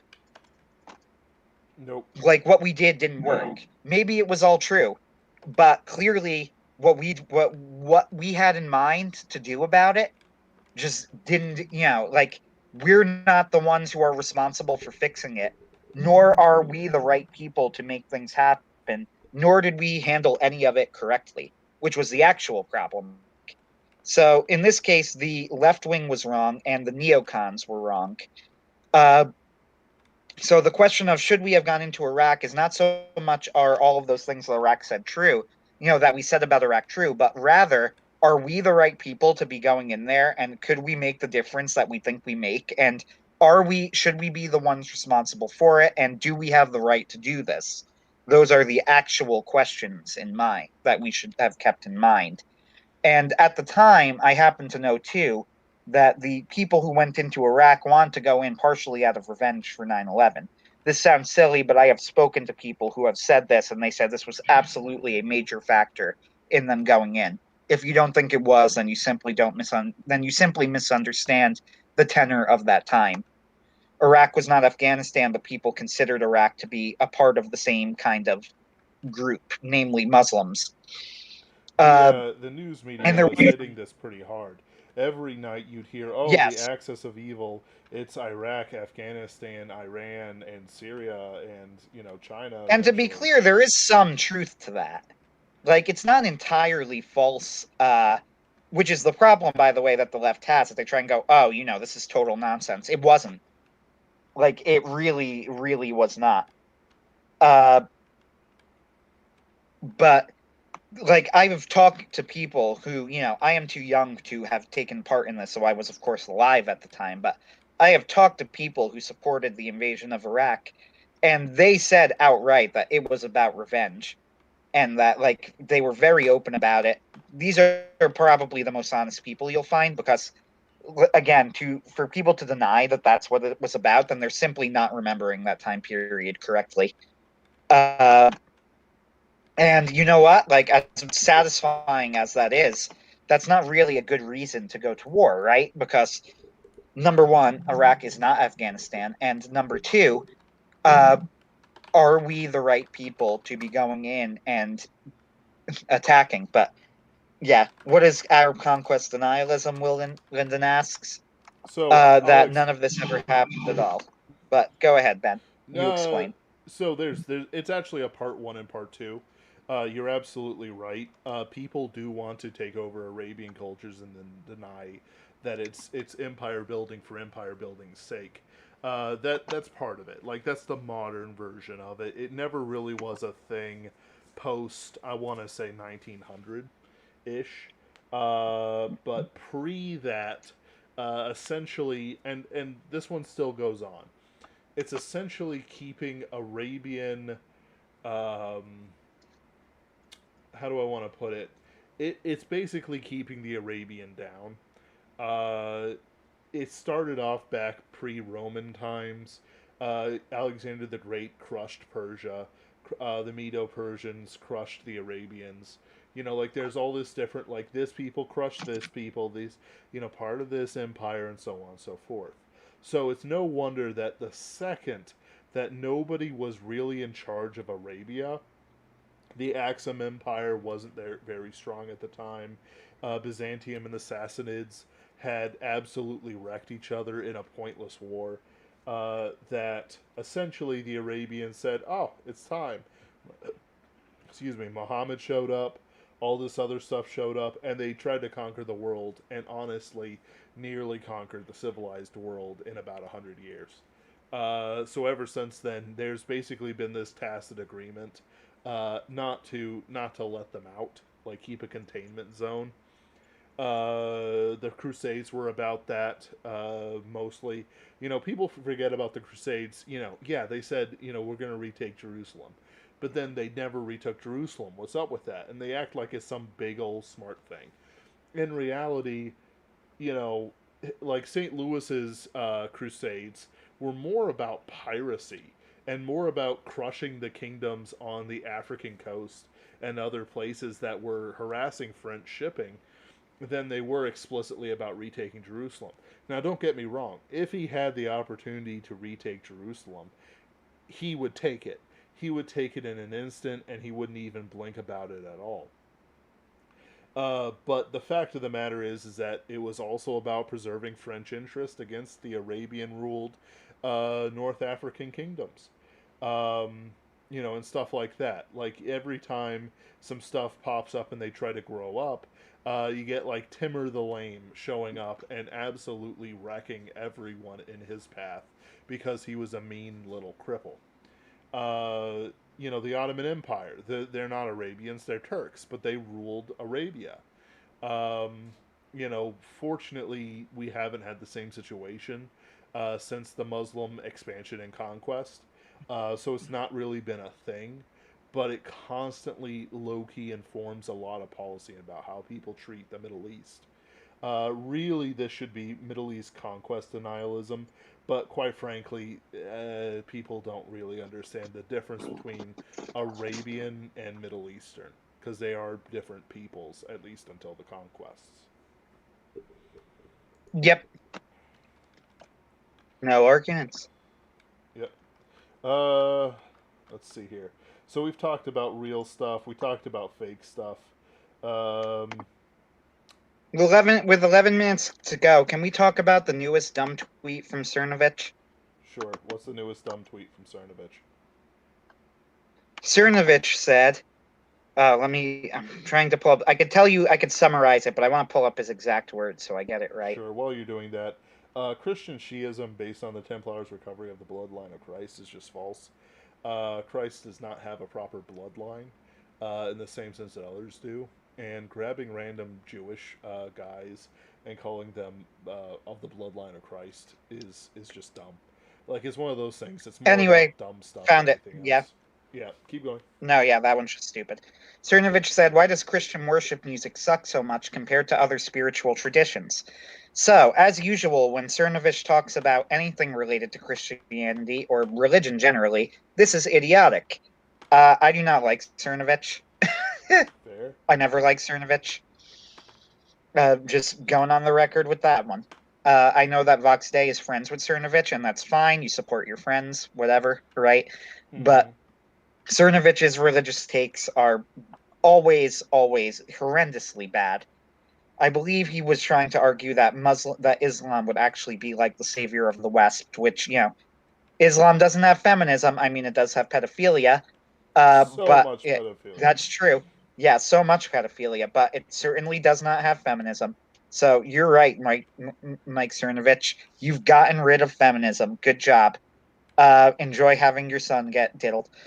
But why does Christian worship music suck so much compared to other spiritual traditions? This is a retarded take. Truly idiotic, since the greatest music that has ever been composed is Christian worship music. He is probably referring to modern day Christian worship music, which is even stupider because if you are comparing modern day Christian worship music with the worship music of other religions, you're talking about comparing modern day music to worship music that has probably been in use for hundreds of thousands of years. In which case, why would you do that? If you compare actual Christian worship music, Mozart has composed the masses.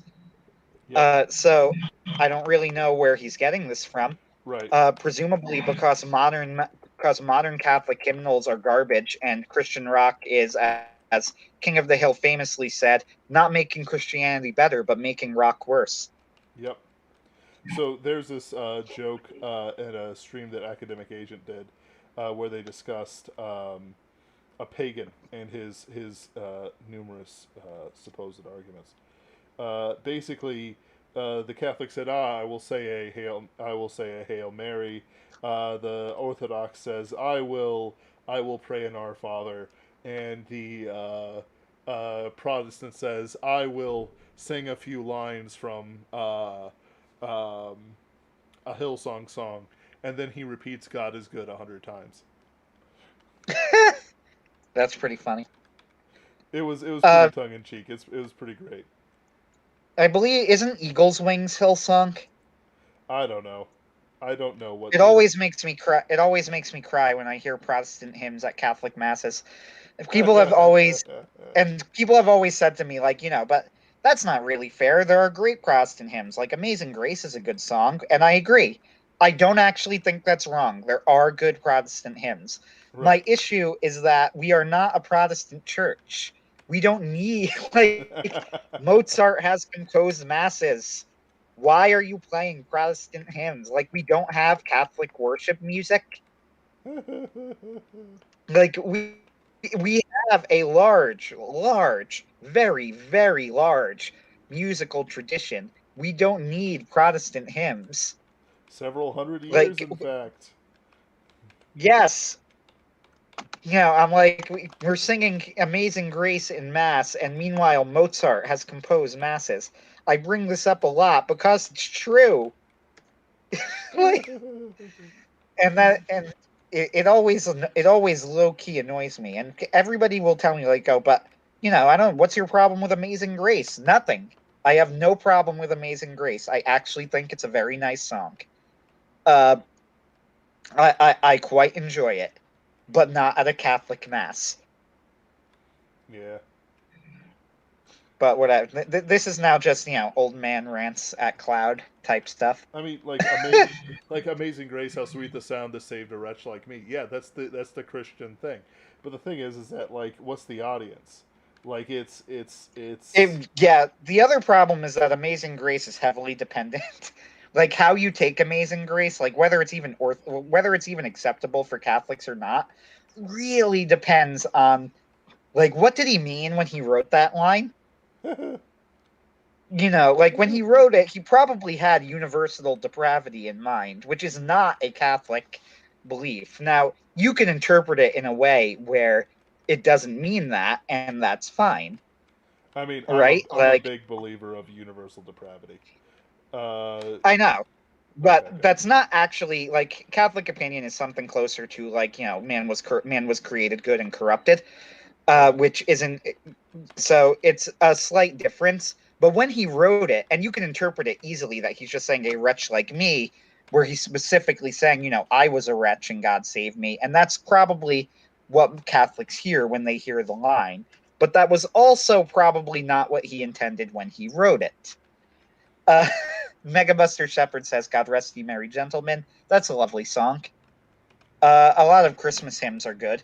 I know Oh that yeah. there's a trad cath movement to like more obscure Christmas hymns, but I'll be honest, I like a lot of the traditional stuff. Oh Holy Night, Hark the Herald Angels Sing. God Rest Ye Merry Gentlemen is a lovely song. Uh, there was another one I just had. Oh yeah, O Come All Ye Faithful. Like these are all, the norm. These are all very normie songs, but you know what? I like them. What I don't like, but what people love, Mary Did You Know? Mary Did You Know is lame. There, I said it. I don't actually. Catholics call it her. I've heard Catholics try and argue that it's heretical. I don't. I wouldn't go that far, probably, though I could see why they would say so. But even beyond that, forget heretical. It's lame. It's cringe. Megabuster Shepherd says the guy who wrote Amazing Grace was literally talking about African slavery. Um, I Oh, don't know how I hold don't on. know how that connects to the line "a wretch like me," though. But yes, that was William. Was that William Wilberforce or no? No, William Wilberforce knew him. John Newton. So Yeah. John Newton, before he became a Christian, was a Yep. slaver. He transported slaves, which is always shocking to me because he's not Jewish. But But but that's the real. No, I'm kidding. The real conspiracy in Hollywood is the Quakers. So he basically was stuck in a storm, and he swore that if God brings him through alive, he'll become his servant. And God's like, "All right, friend," and he calmed the storm. And the guy he still had to get to England. And when he got to the next port, he ran into a church to find out how he could convert to serve God, and he became one of the most important Christian names. Period. Certainly, probably top 3 or 5 Protestants, and top 10 to 20 all, everyone sort of thing. Started the Methodists, or was a part of that movement anyway. Uh, let's see here. So but yeah, yeah. he was talking about his own sin when he says "wretch like me," but like universal depravity is, I work at a pizza place. I firmly believe that in universal depravity. So, like, universal depravity and Catholic teaching, it's one of those things that I think it's a pretty subtle difference, because the Catholic teaching would argue that we were not all born evil, but that it has something to do with like with corruption or whatever. But in practice, it looks pretty similar. But it's also one of those things that Protestants and Catholics were killing each other over for years. Much like most theological disputes, practically it makes a very little difference in how the teachings and how life is lived and the teachings are actually interpreted. But but in the real world, the dispute was literally leading to people being killed over it. Will Linton says, yeah, because there was no reason to uphold democracy in Cuba. You're missing the point. It's not that I don't think that there was a reason to uphold democracy in Cuba. I am questioning if what we did actually was, if we were the people to do it, or if it was the right thing to do. And anyway, I'm not talking about Cuba. For all I know, that might have been the right thing to do, but I haven't done enough research into it. However, I will note that for all of our attempts to uphold democracy in Cuba, Fidel Castro remained in power for quite a long time. So how successful was it? Which is kind of my point, isn't it? Yep. Right? We were there was no reason to uphold democracy in Cuba. No, of course there was. There absolutely was a very good reason to uphold democracy in Cuba. But was it actually worth it for us to go in? Because Fidel Castro was still in power. So whatever we did didn't work. Well, yeah, but the Spanish-American War was well before Cuba, well before Fidel Yeah, Castro. it's not to mention the Spanish-American War was completely different for that. Yep.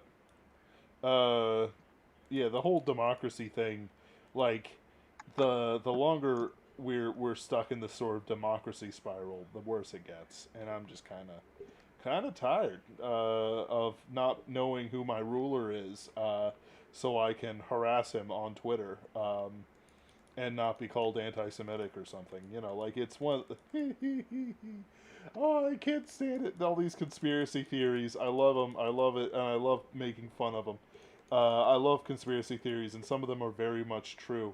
But like some of them is just kind of like no, no, no, no, no. You know, like the joke with the Hollywood thing I made earlier is that sure, there's Jews and all over the place in the media and stuff like that, but the land in Hollywood is owned by the Quakers, and they lease it to Hollywood. In other words, Hollywood's land is completely owned by the weirdest pacifist religious sect that's socially acceptable to be a part of, the Quakers. And so that's why every 10 to 20 years or so you get a Jesus film, like Passion of the Christ, and it's why Mel Gibson still comes back sometimes, and it's why Clint Eastwood gets work. Not only do these guys make money, but the Quakers like them. Like it's weird.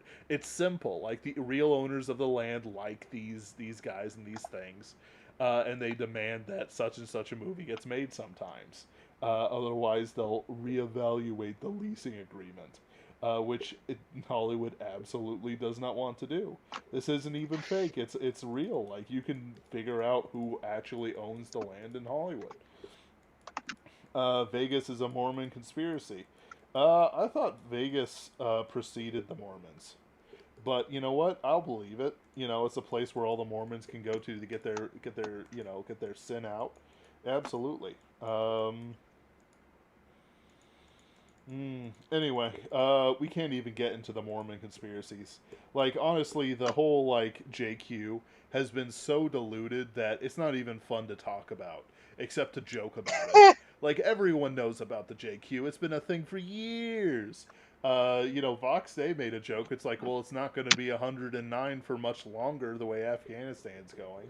Blah, blah, blah. We make jokes about it. Like naming the whatever is naming the Jew isn't funny. It's not good entertainment. Like, what are we gonna do with that information? Congratulations, your banker has a rabbi. Like, nobody cares anymore. Like, what are we supposed to do with that information? Like, okay, you know, like it's about who runs the satanic pedophile conspiracy, guys. Come on, like we're pushing past it into the deep meat of the subject. Who holds the Vedic ICBMs right now? What's the plan of the Stalingrad soul extraction plant? What does Menongs Jungle actually hold? When will they uncover the Varangian quantum computing server farms that helped bring down the Western Roman Empire's economy? You know, these and don't even get me started on the Venus of Willendorf. And these things, we have to deal with and all that jazz. Vegas is Mormon land. I could believe that. Uh, yeah, they could be a part of Desiree. Um, and the thing with this stuff is that like there's funny conspiracy theories like what we've been doing today, and honestly, I've actually really enjoyed myself, just because I kept a straight face through all the ridiculous crap I said, which is honestly some of my favorite humor. And I was actually really surprised how well you did it, Anthony. Like, fantastic. I've infected you. You are now like me more than you were before. Um, Not for nothing, but I have also been writing for probably not as long as you have, but close. True enough. Actually, the World Trade Center Yggdrasil was pretty good, as was Skin is Vestigial. Uh, and what was the other one I thought you did well? No, Mitochondrial Lilith is the greatest joke I will ever make, and it's all downhill from here. Fine. In sold crude oil, dinosaurs have souls and we burn them for fuel. It's not actually the chemical reaction, it's the soul reaction. Theophanic trepanation is just a side effect of a prolapsed consciousness when you go in for brain surgery. Carpo create a lysenkoism. Dude like eating carp. Sorry, that's not a smart one. Marianas Trent as Aryan Urheimat. Hyperborea was actually a temperate region above the Marianas Trench, and not some weird island above Russia like people say. Sorry, guys, it's just in the Marianas Trench, and God sunk it because they refused to spread out across Europe. Oh wait, that's Daggerland. Help me out, Anthony. Oh, okay. I don't know what you're looking for now. That's fine. I'm just. Fiona Wolf says, so our cars are burning dino souls? Neat. That's just science. Yeah, it is. It's just science. Come on. All right, guys. Thank you all for joining us. Thank you for being good sports about this. I did intend on having Necro Oil. I did intend on having a guest, but she suffered a personal emergency and was unable to join us. I do not know whether it's true or she's just trying to escape socializing with us. But I am willing to let that rest. God knows. I'm going to go on the record here and say that I know absolutely nothing about this. That's fair. It was just somebody I met on Twitter. I do want to get back and talk about Trumpton and stuff like that, and how we can sort of move our conversation along, because we've identified the problem. We've identified the many different structures of the problem. Like, we talked about conspiracy theories all day, but it's just like there's so much to it. And yep, so I'm gonna try and have something next week. Probably some ideas to put down that we can discuss, and then we'll see how it goes. See ya, Megabuster Shepherd. Have a good night, everyone, and I hope you join us next week for more something Schizo posting. schizo posting.